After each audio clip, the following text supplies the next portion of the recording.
First thing we want to look at is classifying real numbers. This is lesson 1, and you can find it on pages 2 through 6 of your book.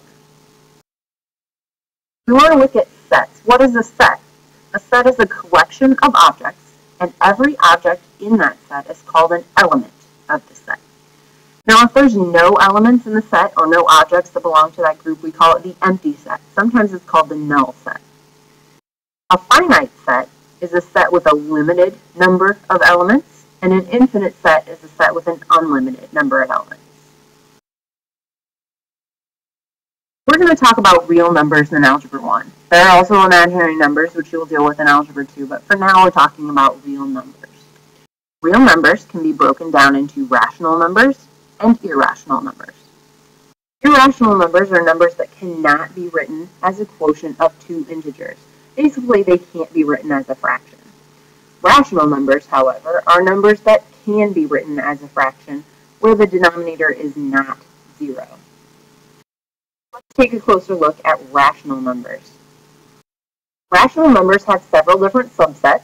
The smallest subset that we're going to talk about is natural numbers. They're also called counting numbers. These are the numbers that you count with. So when we count, we say 1, 2, 3, 4, etc. Those are our natural numbers, or our counting numbers. And all of those are members of the rational number set. A slightly larger subset is called the whole numbers. The whole numbers include all the natural numbers and also 0. So whole numbers start at 0 and then go 1, 2, 3, 4, etc. If you find that a number is a natural number, that means it's also a whole number because whole numbers contain all the natural numbers. The next larger set we're going to talk about is integers. Integers include all the whole numbers, 0, 1, 2, 3, 4, etc., and the opposites of the natural numbers. So not only 1, 2, 3, but also -1, -2, -3, -4, on and on to negative infinity. If you find that a number is a natural number, it's also a whole number, but that also makes it an integer. And all of these things, whole, natural, and integers, belong to the set of rational numbers. Now let's look at irrational numbers. These are numbers that can't be written as a fraction. When you write them in decimal form, they don't end like 0.25. We can write as 1/4. It terminates. Or they don't repeat, like 0.3 repeating can be written as 1/3.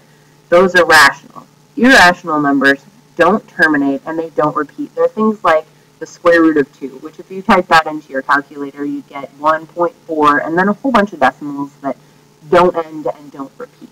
Those are irrational. Multiples of irrational numbers are also irrational. So pi is an irrational number, 3.14159626, etc. But if we multiply that by 3, it's still going to be an irrational number. Because if we multiply 3 by a number with an infinite number of decimal places, we're still going to get an answer with an infinite number of decimal places. So square roots that are difficult to find, and also pi, e, which is Euler's number, and any multiples of those things are going to be irrational numbers. Then we want to identify the sets of real numbers to which these numbers belong. So first let's look at 1/2. 1/2 is written as a fraction. So by definition, it's going to be a rational number.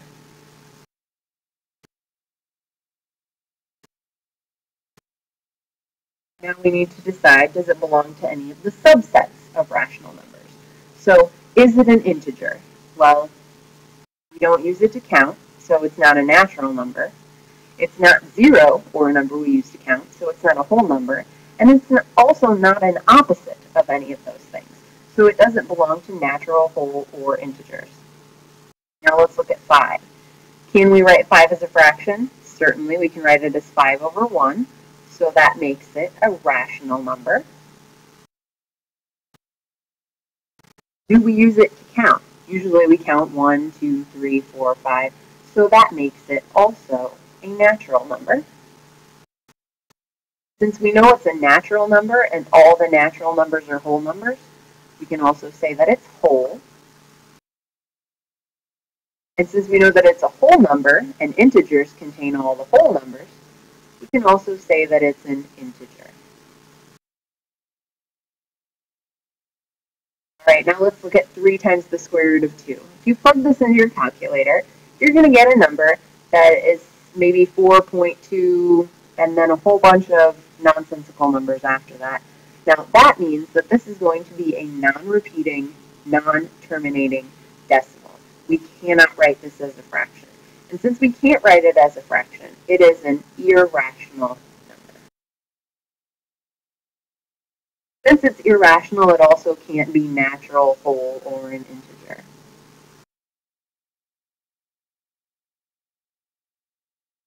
Now let's look at some real-world sets that you might come across and talk about which subset of real numbers describes this situation. We also want to be able to explain our answer. Let's start with the value of the bills in a person's wallet. First, we need to decide, is it rational or irrational? Now, if we're talking about bills, we're probably going to have no decimals. And since there's no decimals, it definitely isn't going to be an irrational number. So rational number subset is probably going to be our best bet. Now let's think about natural numbers. So natural numbers are the numbers that you count with, such as 1, 2, 3, 4, and certainly we would count those bills. So it could be natural numbers. You could argue for that. However, it's also possible to have $0 in your wallet. And 0 is not a natural number. It is, however, a whole number.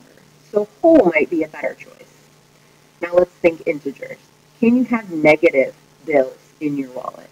Since it's not technically possible to have negative number of bills in your wallet, whole numbers are the set that this belongs to. Now let's look at the balance of a checking account. The balance of your checking account is probably going to have decimals, and it's probably going to have decimals to 2 places. Now, if it only has decimals to 2 places, it's not going to be irrational, because irrational would have an infinite number of decimals. So we want to look at the rational number set. We know that it's not going to be natural numbers because you can count change as being in between those natural numbers. And it's also not going to be whole numbers, again, because you have change. It's also not going to be integers, again, because you have change, so you have decimals. So this belongs to the set of rational.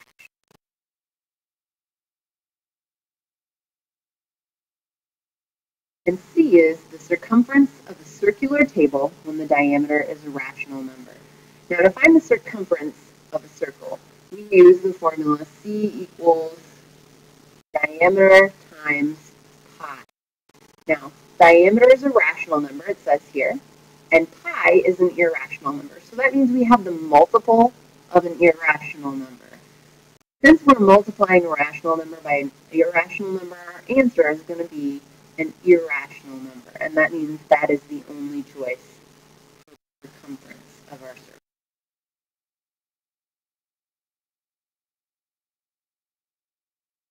Now we want to talk about intersection and union of sets. There are 2 sets, A and B. Their intersection, which you can note with this upside down mu, it's like an N, is the set of elements that are in sets A and B. So when you come to the intersection of a road, it's where the 2 roads meet. And when you find the intersection of the sets, it's where the 2 sets meet, or what they have in common. As for union of sets, A and B, we denote union as a U in between the 2 sets. And that's the set of all the elements that are in A or B. That means if it's in A or B, it's part of the union. Basically, it's all the elements in either set. Here we want to find the intersection of A and B, and we also want to find the union of A and B. In example A, we have set A right here, and we have set B right here. First, let's find their intersection.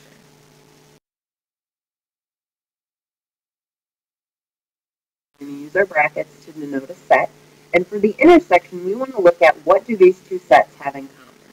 So it looks like they both have a 6, and they both have a 12. So 6 and 12 are going to be what is contained in our intersection. Now let's look at the union. The union is where we list all the elements that are in either set. So we've got a 2, our brackets here. We've got a 2, we have a 3 in set B, we have a 4 in set A, we have a 6 in both sets, but we only need to list it once. We have an 8 in set A, a 9 in set B, a 10 in set A, and then we also have a 12 in both sets. And there's our union of sets.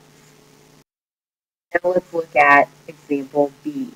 We want first the intersection of A and B. So let's look at what they have in common. Set A has all odd numbers and set B has all even numbers. Now that implies they don't have any numbers in common. So their intersection is the empty set. And that's how we denote the empty set. That means that there's nothing that they have in common. Now let's look at the union.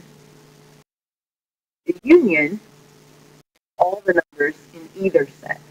So we want to list all of them. So we have 11, 12, 13, 14, 15, 16, 17, and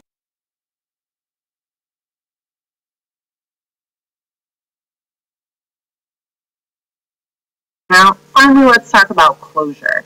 An operation is closed if carrying out that operation with two elements from the set gives an answer that's in that set. So if you can add two whole numbers and always get another whole number, that means that addition would be closed. If you can divide two whole numbers and always get another whole number, that would mean that that operation was closed. Now a counterexample is a statement showing that something is false. And if you can find even one counterexample, then that proves that there's no closure. Let's look at how that works. Here we want to determine whether each statement is true or false and give a counterexample for the false statement. So this says the set of whole numbers is closed under addition. That means if we take any two whole numbers and we add them, we should get another whole number.